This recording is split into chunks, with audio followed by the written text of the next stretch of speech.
এবার অ্যাপস্টেন কাণ্ডে জড়ালো ব্রিটিশ রাজপরিবারের নাম।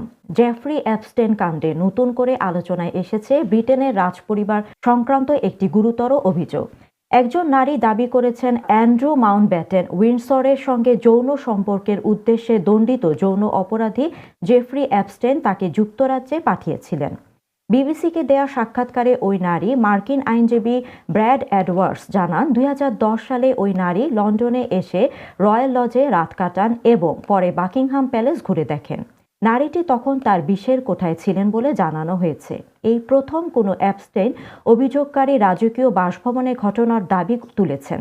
তবে এই অভিযোগের বিষয়ে অ্যান্ড্রু মাউন্টব্যাটেন উইন্ডসরের কাছ থেকে কোনো মন্তব্য পাওয়া যায়নি বলে জানিয়েছেন বিবিসি।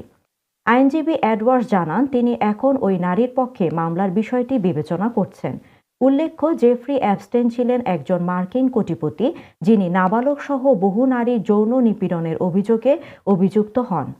২০১৯ সালে নিউ ইয়র্কের একটি কারাগারে তার মৃত্যু হয়।